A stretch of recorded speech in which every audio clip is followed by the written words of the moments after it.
I've got 3 dogs, 4 cats, 3 turtles. I'm getting 4 more chickens. Are you laying your own eggs? Well, not Yeah, you yeah, laying them, I'm but laying the them myself chickens personally. Right, yeah. got ya. You are an unlikely pop star. You like the quiet life, you like to chill, you like to paint, you like to cook, you want to be on your own. I didn't really go out much before I was in the band. I didn't really go out clubbing or do anything like that, so all of them things were new. And then obviously on the stage of the opportunity that we had, it was 10 times more than the normal 18-year-old. I went a bit crazy. I just realized that them things didn't really make me feel happy. I felt disconnected, to the things that I was performing before. It didn't feel like it was really me. I can sing R&B music, it works for my vocal, but actually performing it on stage, I never felt like I could connect to it. Love the style of music, the album's absolutely beautiful. There's a song on the album called Alienated. So that was like the first start to the album. I don't need to give anybody's names away or anything, but I've been through some relationship stuff. I wasn't feeling quite at home in my situation. I felt like the word alienated summed that up. Hello, Zayn.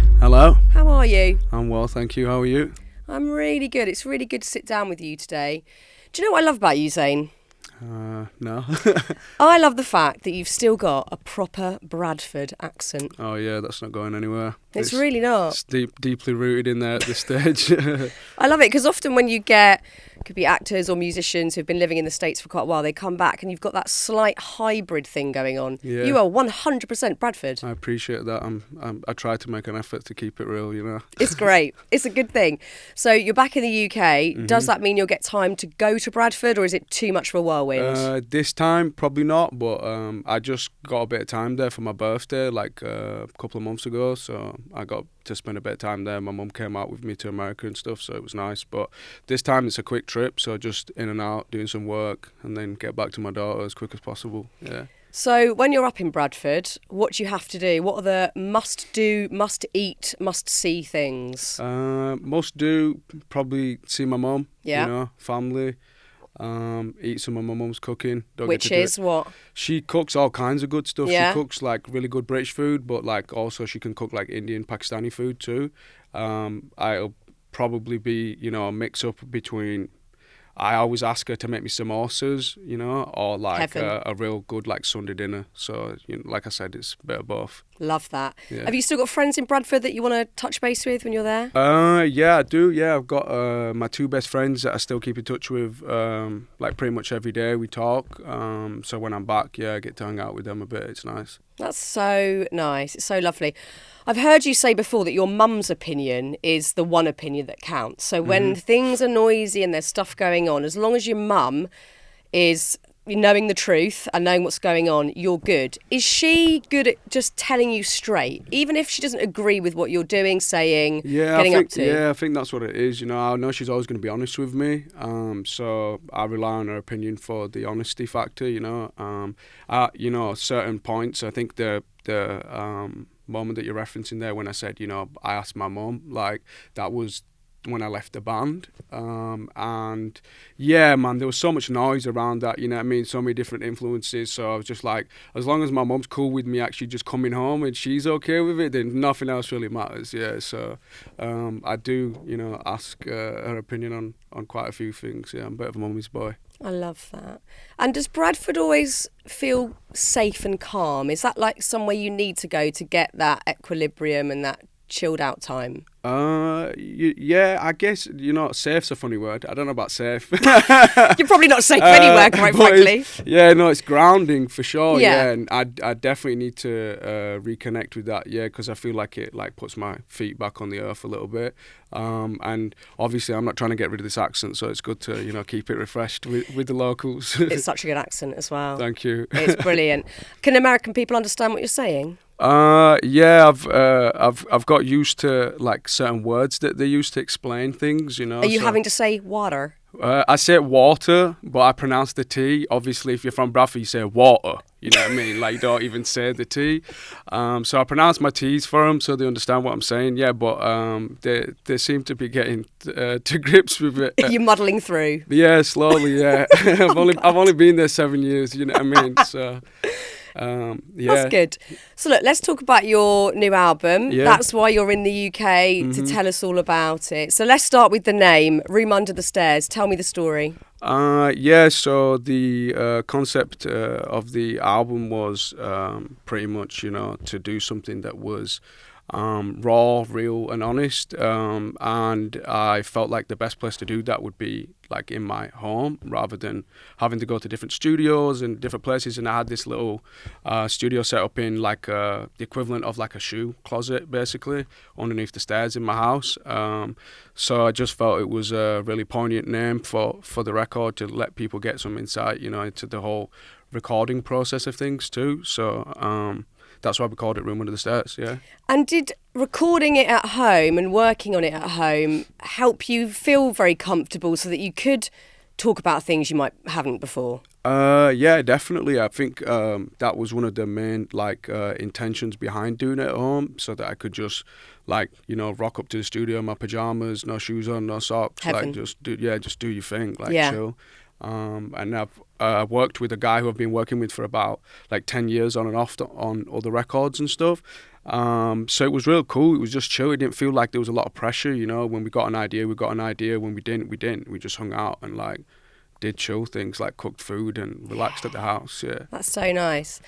As you said, it's raw and you're talking about subjects and showing parts of your personality and your story that you haven't previously. What did you want your fans to learn about you, or for just us, just everybody out there to know who the real Zayn is? Yeah, so the idea behind that is I think for myself, I just feel like I've grown up so much in the last 6 years, matured as a person into myself. I've learned a lot of things in life, and the main thing I've learned is just not to take things too seriously, not to overthink things, just be yourself, be as honest as you can. As simple as that sounds and as cliche as it sounds, it's been a real turning point for me, and since obviously putting the record together, I've just wanted to be behind it fully and show that I'm behind my own ideas, and that, even in the past, maybe where I haven't sent as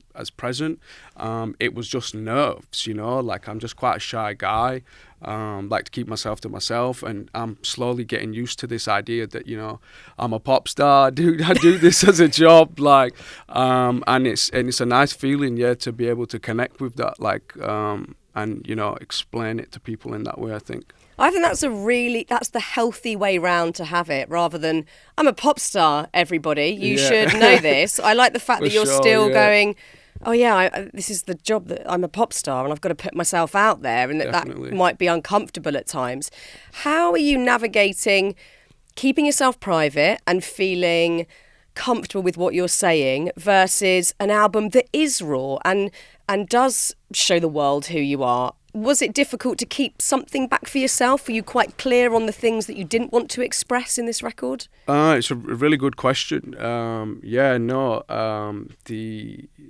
balance is key, when you're writing anything. I think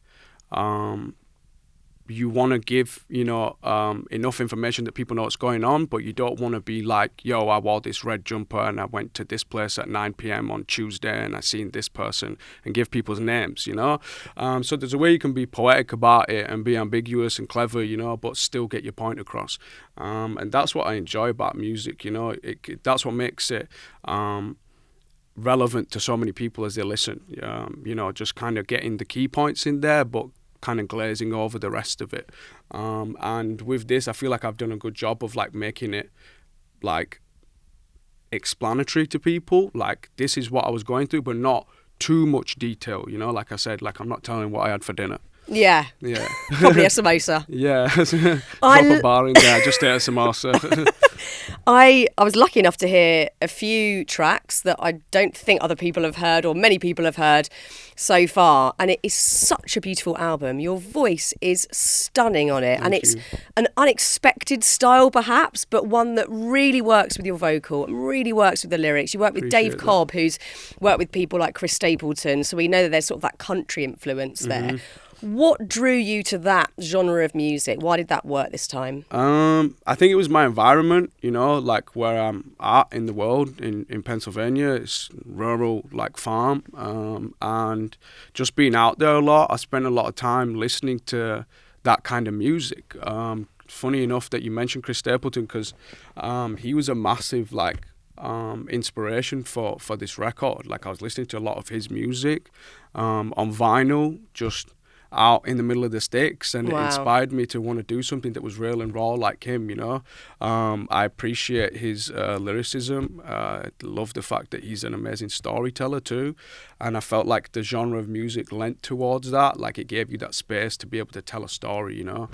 And that's why I wanted to do that. Yeah, it was fully, you know, big kudos to Chris Stapleton. Like, I've not even really liked much music for the last 10 years, I'll be honest with you. Yeah, like, just kind of just stuck to what I knew as a younger person, you know, and just listened to my favorites. But when I listened to him, it inspired me, and I was like, this is something really cool, like broadened my horizons. Yeah. His first album is outrageous. He's ridiculous, his voice, I can't listen to it and not be totally covered in goosebumps. Yeah, He's insane. It's insane. Have you ever seen him live? I've not seen him live. I'd like to go see him live. What did you say? Why? No, I said I haven't either. I'm desperate to. Yeah, why? Yeah, why? You couldn't see Why him. have you not? I don't even know. You know, I'd love to go see him. I've not been to much music, like many live gigs. I'm going to one today though. Oh, nice. The O2, Ray's performing. Oh, Ray, fantastic. So I'm gonna go see that today. How do you go to a gig? How does Zayn Malik give me go a to box? Yeah, but okay, you're all right. She looked after me. You're sneaking in disguise. Box, you're in the box. You're safe. You're good. Yeah, man. Well, that's going to be fantastic going to see Ray tonight. She's amazing. I mean, I haven't been to a gig in ages. Yeah, I'm too tired. I can't stay up that late. I'm exhausted. I can imagine. Yeah, when you've got the kids to look after, it gets like that for sure. But she's not here now, so I'll get a night off. You know, go exactly. See a gig. You've got to do it, and I think actually there's nothing like watching live music, and you sort of go to a gig and go, why don't I do this all the time? Just seeing someone just being themselves on stage and showing that raw talent, it's just such an inspiring thing. No, I agree. Yeah, it's going to be beautiful. I love the style of music. The album's absolutely beautiful. There's a song on the album called Alienated, which I think the melody is so gorgeous and the lyrics seem really personal. Talk to me about that song. Where did the idea for that start? What's going on with that one? So that was like the first start to the album, pretty much. I wrote that song first, and then the rest of the songs on the record kind of followed that one. And it was just the first time like I'd done something in that space.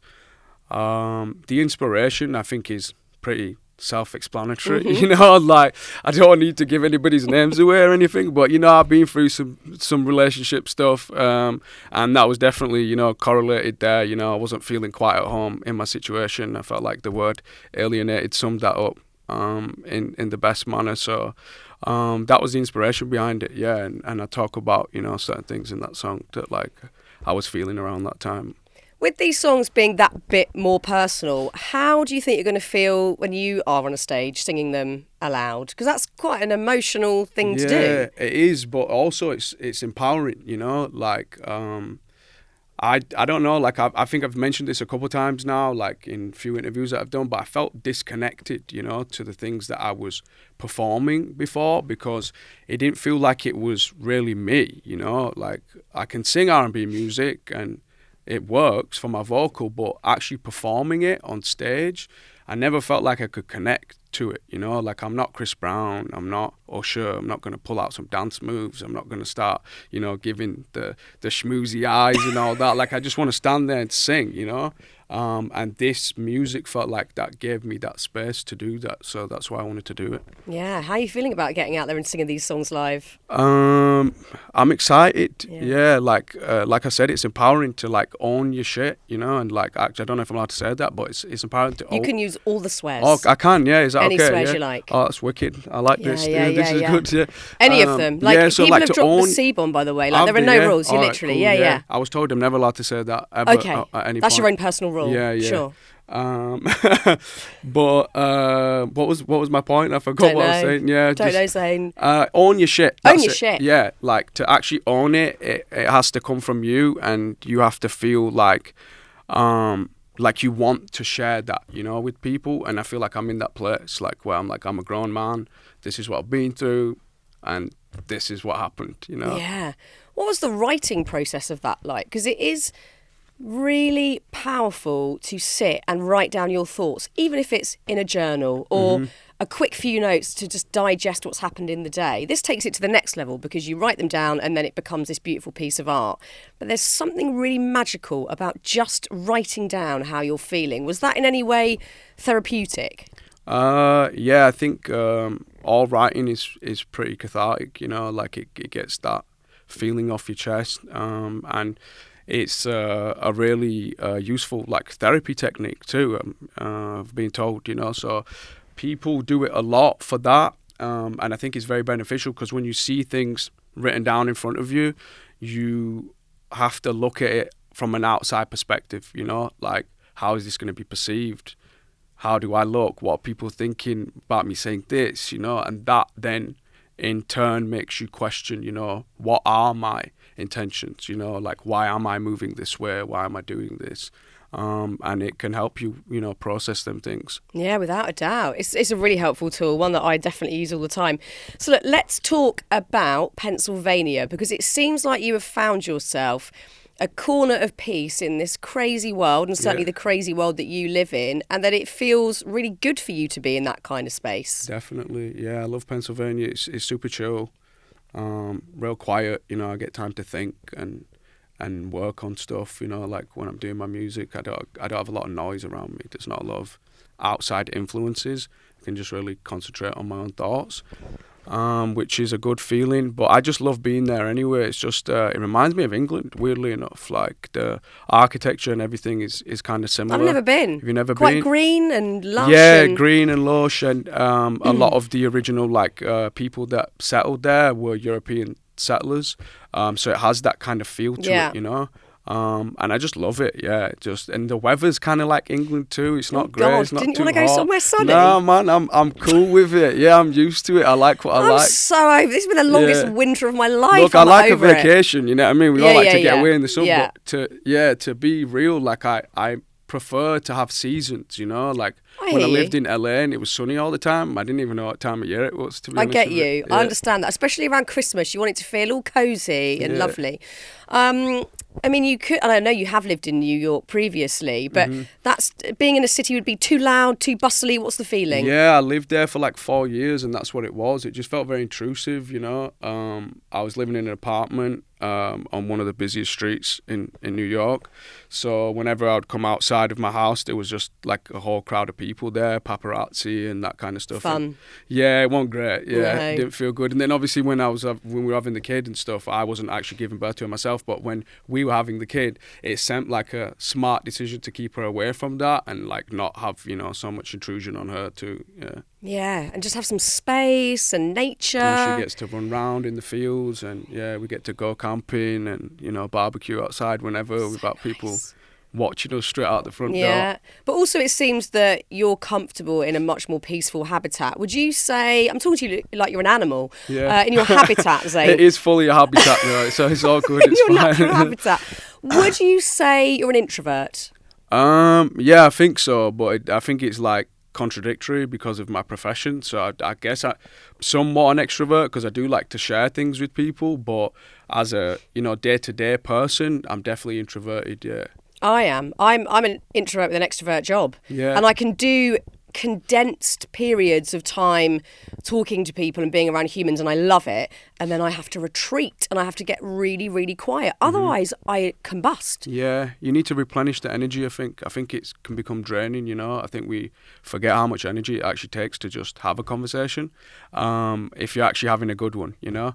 And that's something that obviously every person needs to find a balance with themselves. So I enjoy being there. I feel like it recharges my batteries a bit, and then I have the energy to come out and do these kind of things, you know. Yeah, it's so good. And you've got all your pets there? Yeah, I do, yeah. How many have you got now? I've got a lot. I've got 3 dogs, 4 cats, 3 turtles. Wow.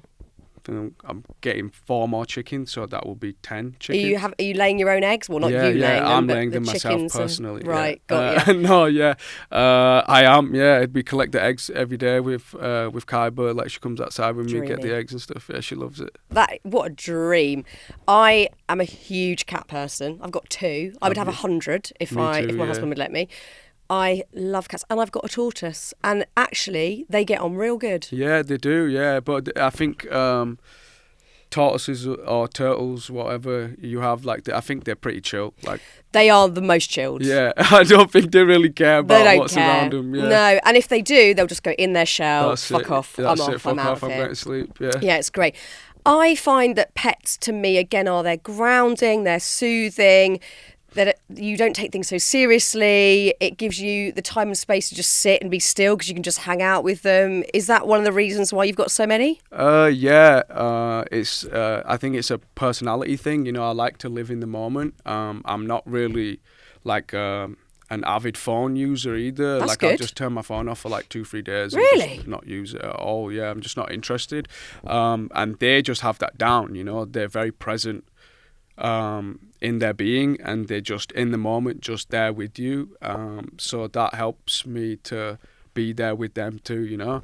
And yeah, that's why I enjoy animals. You know, there's no hinge point, there's no catch. They don't want anything from you aside from love. No, you know? They don't judge you. Yeah, they don't judge you. They just love you. And if you do piss them off, they're over it in 2 seconds. Yeah, it's like they're the best. They are. For I sure. prefer them to humans. Me too. Yeah, I was gonna say that. Yeah, they're better. Yeah, I'd agree. I think they're way better than human beings. They for really sure. are. They're fantastic. I love this no phone thing. Very fascinated because we're all addicted. Most of us are addicted to them for several reasons. We get that instant dopamine hit. If we're bored, we're just doom scrolling or looking at emails at 10 o'clock at night, whatever it might be. You're pretty disciplined about this. Yeah, I'm not interested at all. Just like not bothered. It just goes over my head. So are people frustrated by that? Do they mind you're not emailing back or WhatsApping or whatever? Some people say that I'm shit communicating. I'm not going to lie, which is, true. So it's fine. But yeah, it works for me, like I'm quite an addictive personality too. And when I would spend time scrolling, I would just do it for like hours and forget like that I'd been doing the same thing for 3 hours.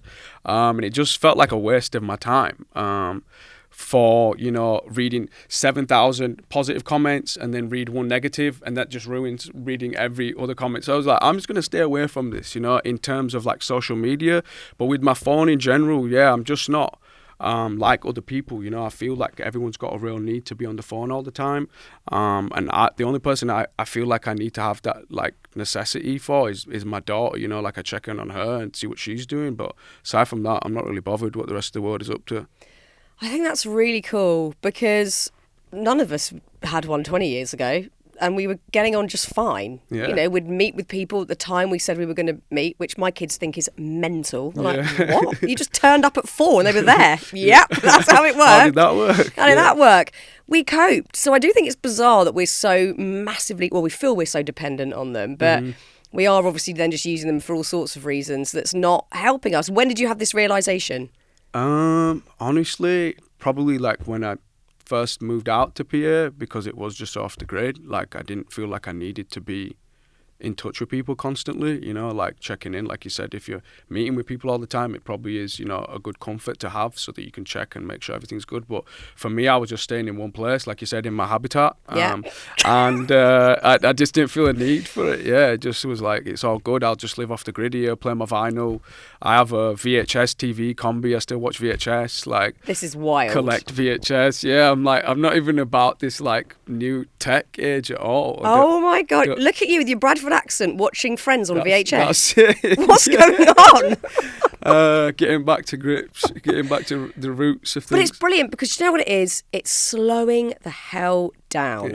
Everything is so fast. And obviously parts of your life are, because you're in the music industry and it is quick. And you've got to keep up and you've got to do the tours and whatever it is. But when you can, to actively choose to slow down, I think is so important. But not many of us do it. I think it takes actually great discipline to do that.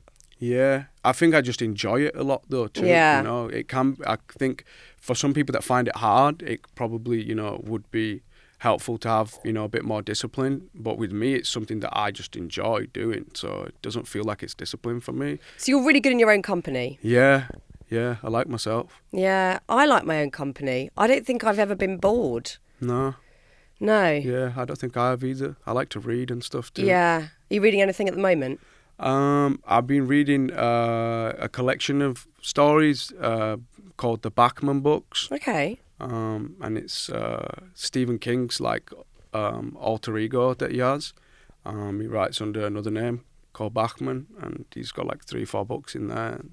There's some interesting stories in there. I bet there sure. are. Yeah. And painting, you love to paint? I do love to What are paint. you painting? What medium are you using? I use all kinds. I like to paint with acrylic mainly, but I spray paint a lot too. And spray painting's taught me like a lot, even with the paintbrush, like coming back from the spray paint to the canvas, like it just seems to refine your skills a little bit. I love drawing. I love, you know, sketching, pencil sketching. I love comic books. Yeah. And obviously I'm very into tattoos as well. You know, Yeah. my whole body's covered at this point. So, yeah, I love art. Yeah, expression in it. It is. It's a beautiful thing. I love painting. I use acrylics too. I haven't moved to oils yet. I should do. I'm in my 40s. This should be a thing. But I just find acrylics easy. I find it hard to use oil paints. Yeah, too. they don't dry. No, it takes forever. I know. I love acrylics. And what are you painting? Are you landscapes? Are they people? All different things. Yeah, I have a lot of like love for cartoons. So a lot of my art tends to like lean that way, like animated kind of style. You know, big thick black lines and like bold colours and stuff. I lean towards that kind of style. Nice. Where do you paint? What's the setup? It depends. I have a little like a barn outside of my house. I sometimes paint in there, or just sometimes in my basement or in my living room.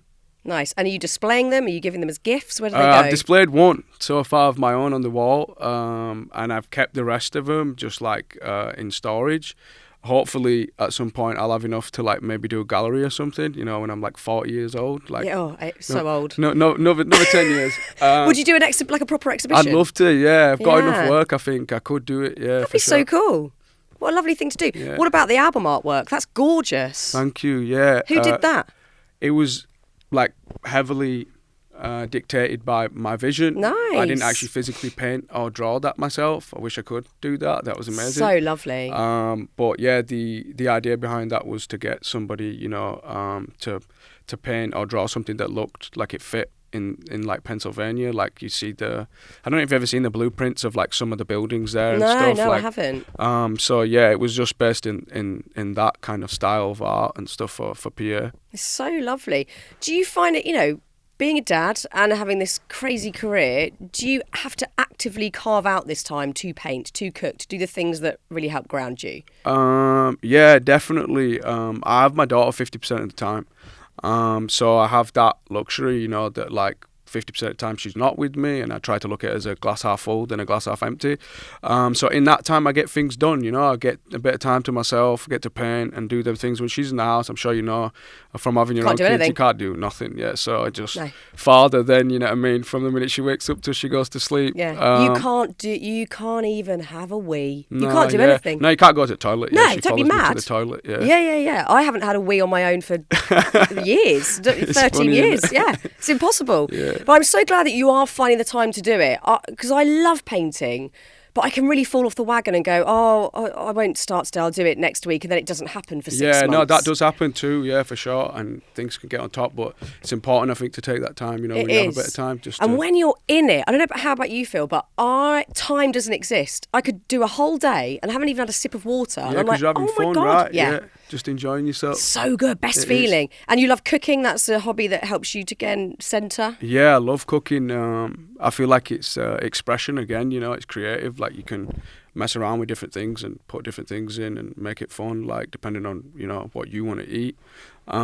What's your dish?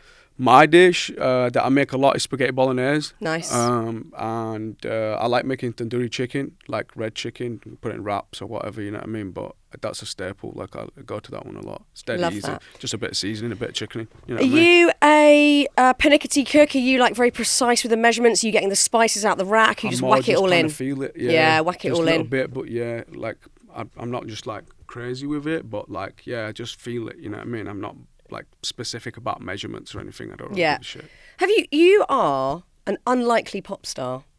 You've got the most amazing voice, which makes you like you have more than the credentials to actually do the job. But in terms of how you live, you're an unlikely pop star. You like the quiet life. You like to chill. You like to paint. You like to cook. You want to be on your own. Yeah. Have you always been like this, or was this a reaction to you starting so early? Yeah, I think I've always been like this. Like, even if you ask my mum, she'll tell you the same thing. Like, I like to be in my own space and do my own thing. And she said, that's not abnormal. Like, you've been that way since you were a small kid, like 3-4 years old. Apparently, I would just like go off by myself and like to sit by myself, play by myself, read by myself. Like, so it's just something that's always been a part of my personality. I think to say that it hasn't been somewhat affected by what I've done would be a lie, you know, because I think that just gave me the turtle effect, you know. I was a bit too much and I went back inside the shell a little bit, you know what I mean? So yeah, it's definitely a combination of both, but I am naturally quite introverted, I think, yeah.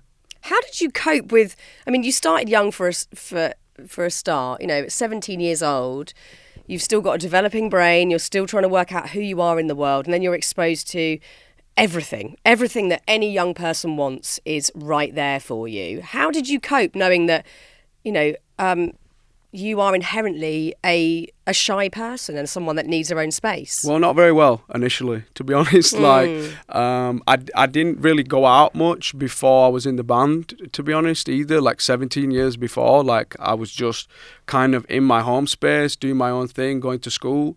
I didn't really go out clubbing or do anything like that, so all of them things were new to me, and then obviously on the stage of, you know, the opportunity that we had, so like everything was on steads, you know, it was 10 times more you know, than the normal 18-year-old. So I went a bit crazy, you know what I mean? I did party, I went out and drank and did all them things, and I just realized that them things didn't really make me feel happy, you know, just felt kind of empty. And just doing things on a cycle.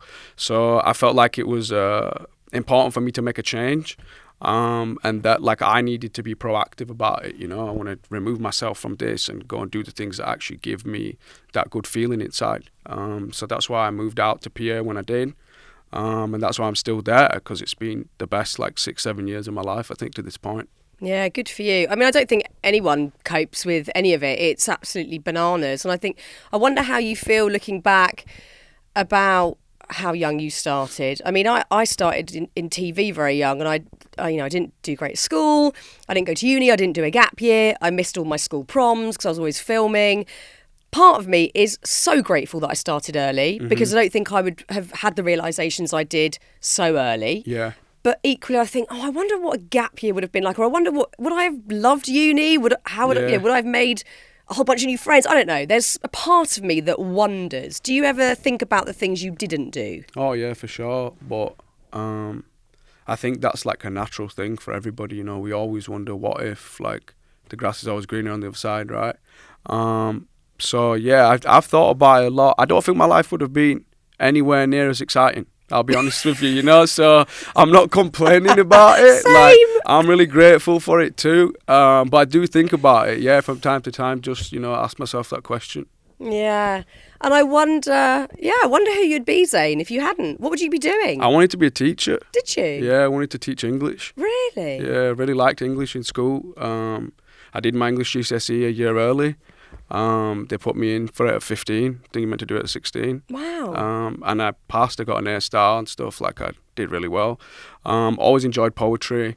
So I enjoyed being in school too. So I thought this is the perfect opportunity for me to, like, as a profession, like, do something that's rewarding and be in a place that I actually enjoy, you know. So that was the plan. But I was also studying theatre too. So I was like, I'd love to, you know, possibly do some acting.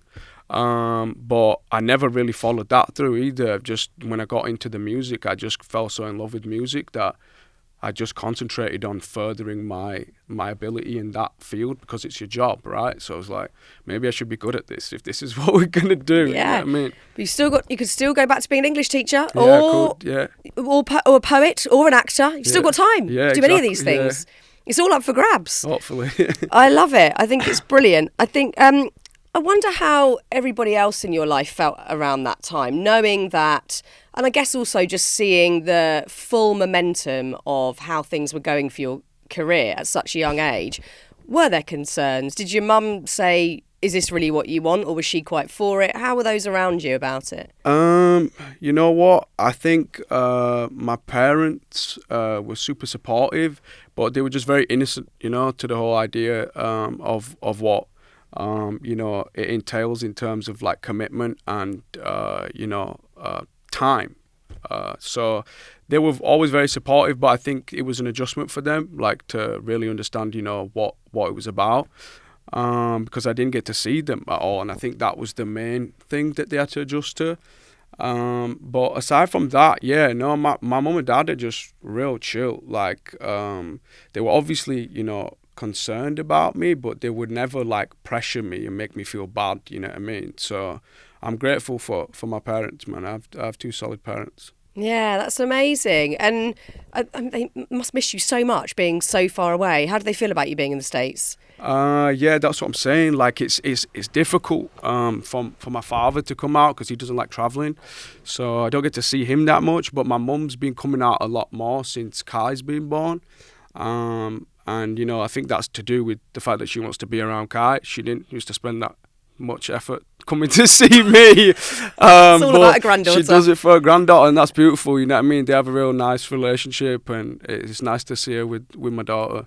Is your daughter your mum's first grandchild? She's not, no. Oh, okay, right. She's the She's second. got a breed, right, okay, fine. She's got 3 now. 3. 3 grandkids, wow. yeah. Oh, it's magical though. Yeah. What a beautiful, it's a lovely relationship for your mum to have as well. Yeah, she loves it, yeah. Yeah, it's really, really special. Do you think that fatherhood has changed how you approach music, how you write? I think father's changed me in general. I think it's changed my approach to a lot of things in life. I've definitely developed a hell of a lot more patience. Oh my God. For things, It's the one thing that you just don't consider. You don't think you've got to be patient. You just think, oh, I'll figure it out. And it's like patience is number one. It's key, yeah. It's key. That definitely has influenced me across the board, and then the writing process, I think any direct correlation to, being a father is just like having a bit more depth to pull from, when I'm talking about real life things. Like, what was I going to write a song about at 17? I just came out of school, I did my A-levels, you know what I mean? Like, I had nothing going on. Like, I've lived some life now.